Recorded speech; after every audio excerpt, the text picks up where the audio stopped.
Painted application ધોરણ 6 થી 12ના વિદ્યાર્થીઓ માટે અપડેટ થઈ ચૂકી છે. આ એપ્લિકેશનમાં શું છે? બધા જ વિષયના વિડીયોઝ છે. ગુજરાતની બેસ્ટ ફેકલ્ટી દ્વારા લાઈવ લેક્ચર્સ છે. આઈએમપી પ્રશ્ન છે, ટેસ્ટ સિરીઝ છે અને ગુજરાતના તમામ વિદ્યાર્થીઓ સાથે તમે તમારી કમ્પેરિઝન કરી શકો છો. ગેમિફિકેશન છે અને બીજું ઘણું બધું. તો તમે એપ્લિકેશન ડાઉનલોડ ન કરી હોય તો ડિસ્ક્રિપ્શનમાં લિંક આપી છે. હમણાં જ પ્લે સ્ટોર ઉપર જાઓ અને એપ્લિકેશન ડાઉનલોડ કરો. ઘરે બેઠીને સરસ મજાનું ગુજરાતની જોરદાર ફેકલ્ટી સાથે ભણો, સારા માર્ક્સે પાસ થાઓ. બરોબર, એટલે બુક કાઢી રાખજો.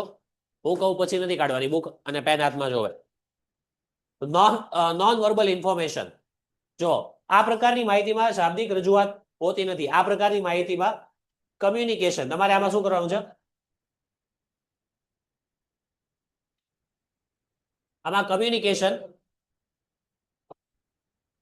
કમ્યુનિકેશન કરવાના ઉદ્દેશ્યથી રજૂ કરવામાં આવે છે. દાખલા તરીકે જો રેલવેનું ટાઈમ ટેબલ છે, બરોબર, એસટી ટાઈમ ટેબલ. જો ઉપરોક્ત ટાઈમ ટેબલની રજૂઆત વર્બલી કરવામાં આવે તો વાંચવામાં કેટલો સમય થાય? આપણે રેલવેની આખી માહિતી વાંચવી હોય પેરેગ્રાફમાં તો કેટલો બધો સમય જાય, અને આપણે એ જ વસ્તુ ટેબલના ફોર્મમાં હોય, ગ્રાફના ફોર્મમાં, તો કેટલું ઝડપથી આપણને ખબર પડે. આજે તમારા માર્ક્સ છે, ફોર એક્ઝામ્પલ છેલ્લા એમ કહું તમારી સ્કૂલના છેલ્લા 5 વર્ષના દરેક ટેસ્ટના એક્ઝામના માર્ક્સ તમે મને લખીને બતાવો તો કેટલો મોટો ડેટા થાય. પછી હું એનો ગ્રાફ બનાવું તો ગ્રાફ અપ જાય છે એ ખબર પડે. એટલે એ કેટલું ટૂંકમાં ખબર પડી જાય આપણને.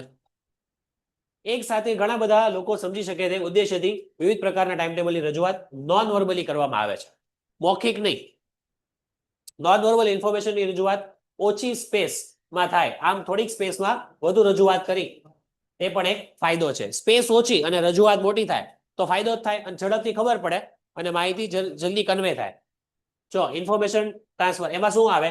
પિક્ચર આવે, ગ્રાફ, પિક્ચર કોઈ બી ફોટો આપે, ગ્રાફ આપે, ટેબલ, મેપ. મેપ તો તમને ખબર જ છે, સમાજ સોશિયલનો સબ્જેક્ટ આવતો એમાં.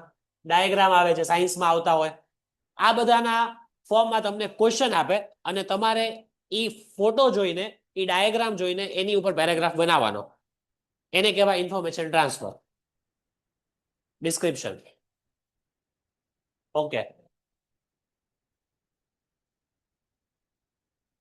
તમારે નોન વર્બલનું રૂપાંતર વર્બલમાં કરવાનું છે.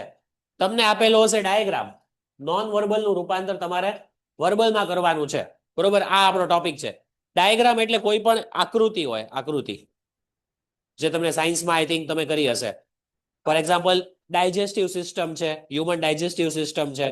પછી ઓલું અમારી વખતે તો ઓલું સાયન્સમાં આવતું ગ્રાસ હોપર, તીતી ઘોડો કયો ને તમે, એનું કઈ આવતું સાયન્સમાં 10th માં આવતું. એટલે એ પ્રકારના ડાયાગ્રામ. પછી ફિઝિક્સના હોય અમુક ડાયાગ્રામ. ઓકે, જો અહીંયા આપેલ માહિતી પિક્ચર, ગ્રાફ, ટેબલ કે મેપ નું ડાયાગ્રામ ધ્યાનથી જોવો, વાંચો અને અભ્યાસ કરો. નક્કી કરો તે માહિતી રજૂ કરવામાં આવી છે કઈ માહિતી. તમને જે ડાયાગ્રામ આપ્યું છે એમાં કઈ વસ્તુની માહિતી છે, ટોપિક શું છે પહેલા એ જોવો.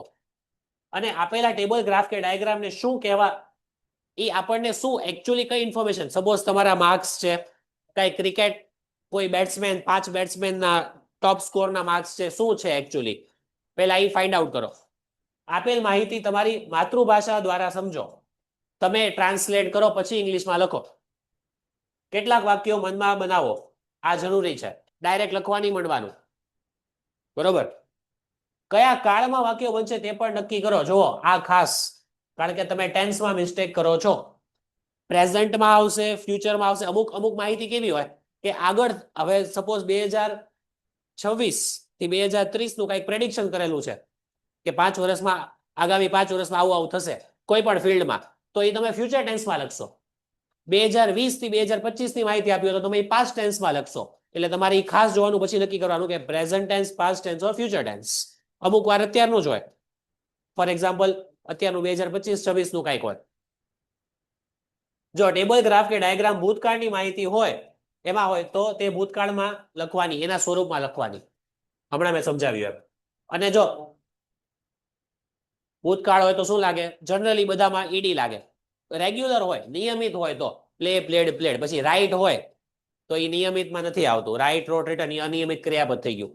એટલે કહેવા એમ માંગે છે કે જનરલી વધારે પડતા ક્વેશ્ચન આવા હોય કે પાસ્ટમાં માહિતી લખવાની હોય જનરલી. અમુક જ એવા હોય છે ફ્યુચર કે પ્રેઝન્ટ વાળી માહિતી ના હોય, કાં તો ફ્યુચર વાળા ફ્યુચર વાળા તો બહુ ઓછા હશે. જો આ એપોસ્ટ્રોફી એસ તો તમને ખબર હોવી જોઈએ કે એપોસ્ટ્રોફી એસ કોને કહેવાય? માલિકી દર્શાવવા માટે. ફોર એક્ઝામ્પલ, કોઈ એક બોય છે, એનું નામ છે, હું એમ કહું સેમ ની કાર, બરોબર, હું એમ કહું સેમ્સ કાર, તો એ એની માલિકી દર્શાવે છે, એ એપોસ્ટ્રોફી નો યુઝ છે. નાઉ સો આ તમને માહિતી આપી છે. સ્ટુડન્ટ એજ હાઈટ, સ્ટુડન્ટની એજ અને હાઈટ, કેટલા સ્ટુડન્ટ છે? 4. હવે પેલા એ માહિતી જોવો તમે. અજય, વિજય, અમી, વિના, 4 સ્ટુડન્ટ્સની માહિતી આપી છે. કેવા શું માંગે છે આ ટેબલમાં? એજ અને હાઈટ. આ 21, એની હાઈટ 5.3, આટલી ઇંચની હાઈટ છે, અને 20 વર્ષ, આટલી ઇંચની હાઈટ. ઓકે, આ 4 ની માહિતી આપી છે. જો એક્ઝામ્પલ, અજય's એજ ઇઝ 21 years, એટલે આ એજ અજયની, એજ ઓફ અજય, અજય's એજ એટલે આને શું કહેવાય? આને બીજા વર્ડ્સમાં મારે લખવું હોય તો એજ ઓફ અજય એમ કહી શકું. 21 ની છે, તો આમાંથી ખબર પડી આપણને કેટલા બધા વાક્યો બની જાય આમાંથી. તમે વાક્યો જોવો ખાલી, તમને એમ થાય કે આ તો વાક્યો કેટલા બને? 4 છે તો 4-5 વાક્યો બને, કાં તો 8 વાક્યો બને. એવું નથી. કમ્પેરિઝન થાય કે નહીં? કમ્પેરિઝન માટે આપણે શું યુઝ કરીએ ખબર છે? ઓલા ડિગ્રીના words, positive, comparative, superlative. Young, younger, youngest, tall, taller, tallest. યાદ આવ્યું કે નહીં? તો આમાં થાય ને, જો અજયની 21 વર્ષ, વિજયની 20 વર્ષ, તો બેયનું કમ્પેરિઝન કરો. વિજય 1 વર્ષ નાનો છે, કાં તો એમ કહું અજય 1 વર્ષ મોટો છે. આ બેયનું કમ્પેરિઝન કરું તો એમ લખી શકું Ajay is 1 year older than વિજય. પાછું એક વાક્ય બની ગયું. કેટલા વાક્યો બનશે? પહેલા 4 તો સીધા બની જશે, બધાની એજ અને હાઈટ લખો ત્યાં. એટલે તમારે આનો એક પેરેગ્રાફ બનાવવાનો હોય એક્ઝામમાં, પણ તમે ચોક્કસ એવો પરફેક્ટ ઇન્ફોર્મેશન લખો, તમને પૂરેપૂરા માર્ક મળે. જનરલી 4-5 માર્કનું તો હોય જ છે. બહુ સારું કહેવાય. આ ટોપિક ઈઝી ટોપિક છે. બીજા બધા રાઇટિંગ સેક્શનમાં જે પેરેગ્રાફ, ઈમેલ આવે, બધા કરતા ઈઝી છે. આના ઓપ્શનમાં આઈ થિંક કંઈક તમને પૂછે છે 11th માં, પણ એ આપણે એટેમ્પ કરવાનું નથી હોતું. અજય's height is 5.3. જો આ 2 વાક્યો બની ગયા. અજયના જ 2 વાક્યો બની ગયા. જોઈને ઉપરથી. વિજય's age is 20 years. હવે એક સમયે એક જ માહિતી રજૂ કરો. દાખલા તરીકે પ્રથમ વાક્ય દ્વારા માત્ર એજની રજૂઆત કરી, હાઈટની રજૂઆત કરવા માટે બીજું વાક્ય બનાવો. એક માહિતીમાં એક વાક્ય બની જશે, એટલે તમારે એટલા વાક્યો વધારે બનશે. જાણી જોઈ. એ તો 11th માં. હા, 11th માં પાછું પેપર સ્ટાઇલ અલગ હોય. તમારે 50 માર્કનો હોય, છેલ્લે 80 માર્કનો હોય, બરોબર. ત્યારે 80 માર્કમાં જોજો તમે, આઈ થિંક 80 માર્ક્સમાં 3 માર્ક્સનું નહીં હોય. હા, 50માં 3 માર્કનું, તો 80 માર્ક્સમાં મિનિમમ 4-5 માર્ક્સનું હશે. હા, જો 5 માર્કમાં હોય છે, બરોબર. ઓકે, આપેલી માહિતીનું એનાલિસિસ કરવા માટે પોઝિટિવ, કમ્પેરેટિવ અને સુપરલેટિવ ડિગ્રીની વાક્ય રચના બનાવો. તમને આવડવું જોવે. એક વ્યક્તિ બીજા વ્યક્તિથી ઉંમરમાં મોટો છે તો એને કહેવાય ઓલ્ડર, બીજો નાનો છે તો એને કહેવાય યંગર.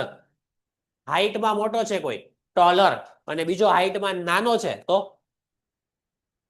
સ્મોલર, નહીં, શોર્ટર. સ્મોલ સાઈઝ માટે આવે, શોર્ટ ઈ હાઈટ માટે આવે. કોઈ વસ્તુની સાઈઝ કમ્પેર કરો તો સ્મોલ, બે વ્યક્તિની હાઈટ કમ્પેર કરો તો શોર્ટ. ઓકે, જો Ajay is tall, Ajay is as tall as વિના. આ કઈ ડિગ્રી થઈ? આ 3 ડિગ્રી અંડરલાઈન કરીને, પોઝિટિવ, કમ્પેરેટિવ, સુપરલેટિવ, આ 3 માંથી આ ડિગ્રી કઈ થઈ? એઝ. જો તમને હું 3 ડિગ્રીની આઈડેન્ટિટી કહી દઉં કે તમને કોઈ દિવસ ન ભૂલાય. પોઝિટિવ ડિગ્રી હોય ને તો એની એક ઓળખાણ છે એઝ એસ, અથવા તો આ ડેશમાં શું આવે ખબર છે? એડજેક્ટિવ, કોઈ પણ વિશેષણ. ટોલ, શોર્ટ, સ્મોલ, યંગ, કોઈ પણ. કમ્પેરેટિવ ડિગ્રીની ઓળખાણ, એની આઈડેન્ટિટી છે ER, ટોલર, શોર્ટર, સ્માર્ટર અથવા તો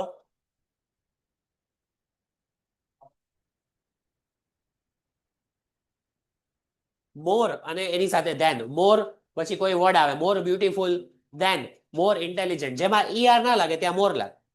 અને સુપરલેટિવ ની ઓળખાણ શું છે? એ કેમ આઈડેન્ટિફાય થાય?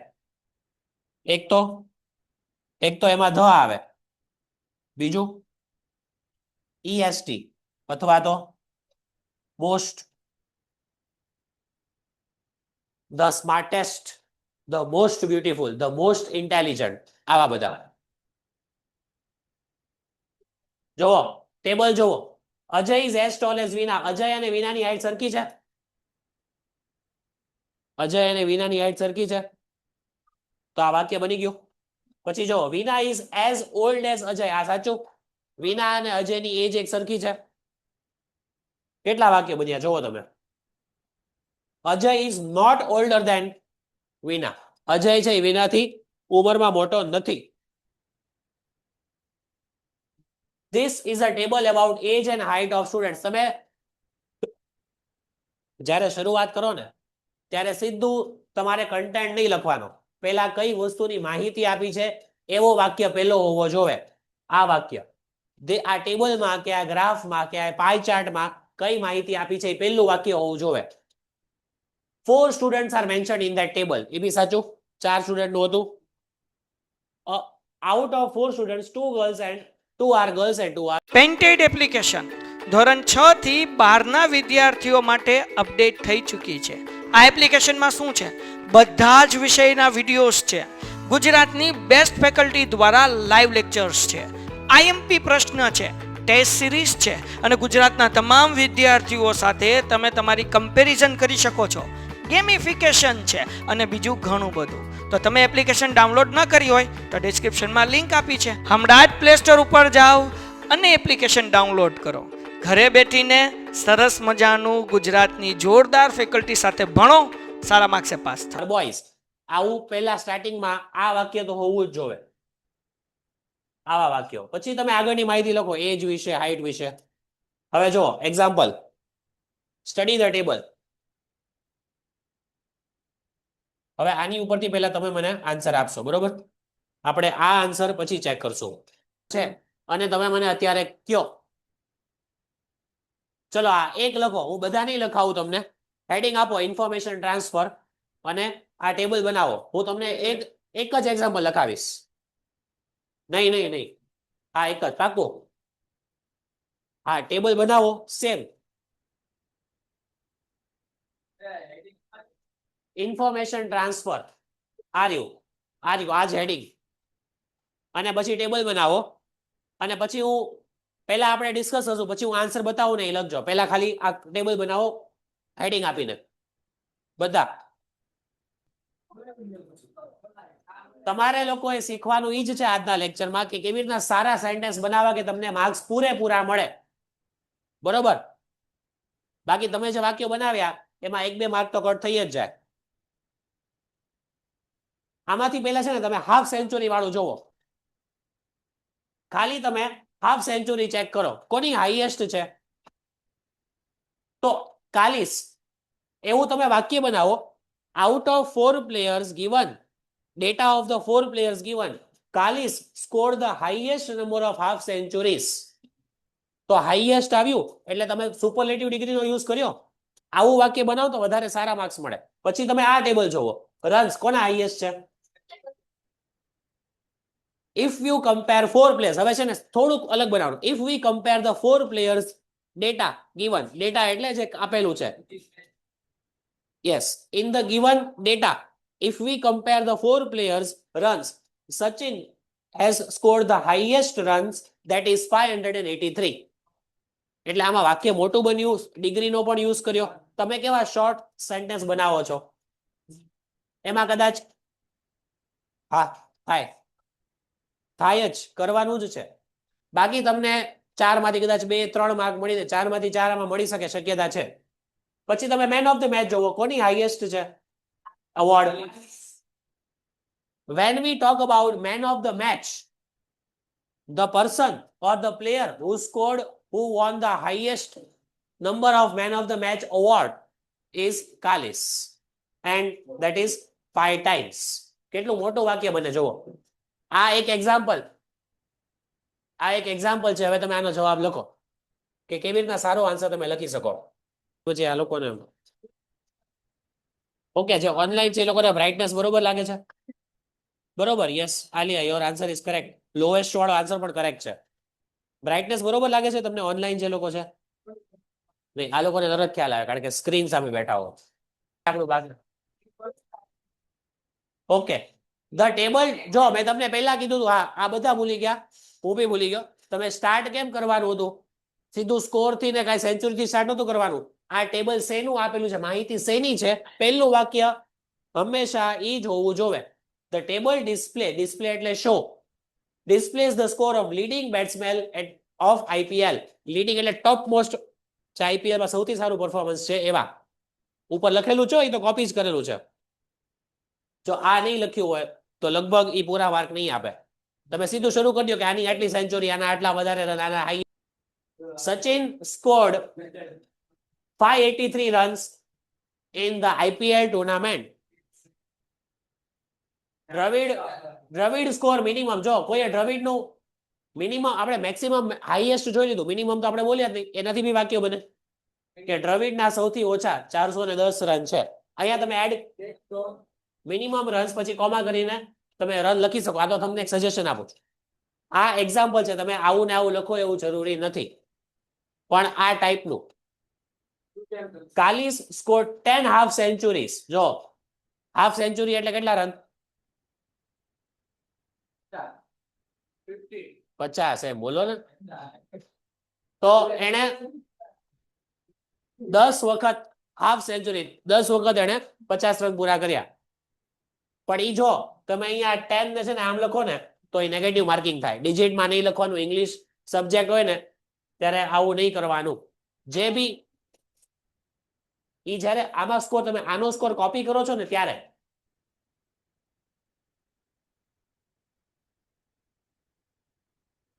પછી Kallis was declared the main of the match maximum times. જો આપણે આ વાત કરી હતી, પણ તમે આ વર્ડ એક ભૂલી ગયા. તમારું વોકેબ્યુલરી જેટલું સારું એટલા તમને માર્ક્સ સારા આવે. આમાં આ શું લખ્યું જોવો અહીંયા, ડિક્લેર્ડ, જાહેર કર્યું. આપણે જનરલી શું બોલીએ? Kallis won or he got or Kallis was man of the match કેટલી વાર? 5 ટાઈમ્સ. પણ આપણે એવું નથી બોલતા. આપણે આ વર્ડ તો યુઝ જ નથી કર્યો, ડિક્લેર્ડ.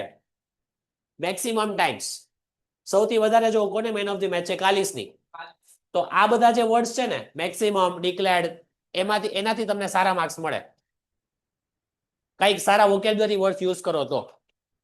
ખાલી ઇઝ, વોઝ એનાથી નહીં મળે. Vocabulary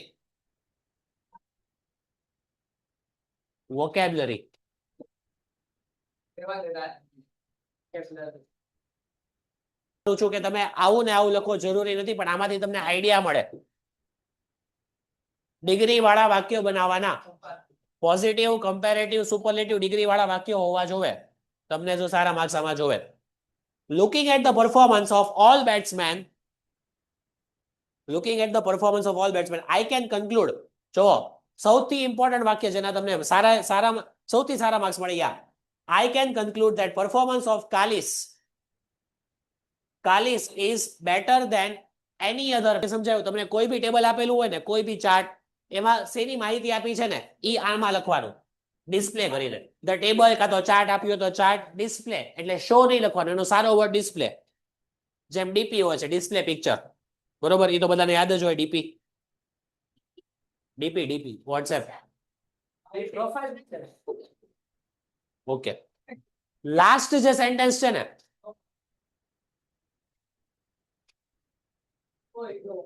looking at the performance I can conclude. આ કન્ક્લુડ એટલે હું આ આખું ટેબલ જોઈને મારું આ તારણ છે, મારું આ કન્ક્લુઝન છે, એવું વાક્ય એક હોવું જોઈએ છેલ્લે કે સૌથી સારામાં સારો પ્લેયર બધું જોતા કોણ છે? કાલિસ. શું કામ? કારણ કે એની હાફ સેન્ચુરી અને મેન ઓફ ધ મેચ સૌથી વધારે છે. છેલ્લે તારણ લખવાનું, છેલ્લે કન્ક્લુઝન. તમે આ આખા ચાર્ટમાંથી શું મેળવો છો આનું અને આનો બહેનો થઈને 1.5 માર્ક તો આનો જ હોય. એટલે પહેલું ને છેલ્લું વાક્ય બહુ મહત્વનું છે આમાં. પેન્ટેડ એપ્લિકેશન ધોરણ 6 થી 12ના વિદ્યાર્થીઓ માટે અપડેટ થઈ ચૂકી છે. આ એપ્લિકેશનમાં શું છે? બધા જ વિષયના વિડીયોઝ છે. ગુજરાતની બેસ્ટ ફેકલ્ટી દ્વારા લાઈવ લેક્ચર્સ છે. આઈએમપી પ્રશ્ન છે, ટેસ્ટ સિરીઝ છે અને ગુજરાતના તમામ વિદ્યાર્થીઓ સાથે તમે તમારી કમ્પેરિઝન કરી શકો છો. ગેમિફિકેશન છે અને બીજું ઘણું બધું. તો તમે એપ્લિકેશન ડાઉનલોડ ન કરી હોય તો ડિસ્ક્રિપ્શનમાં લિંક આપી છે. હમણાં જ પ્લે સ્ટોર ઉપર જાઓ અને એપ્લિકેશન ડાઉનલોડ કરો. ઘરે બેઠીને સરસ મજાનું ગુજરાતની જોરદાર ફેકલ્ટી સાથે ભણો, સારા માર્ક્સે પાસ થાઓ.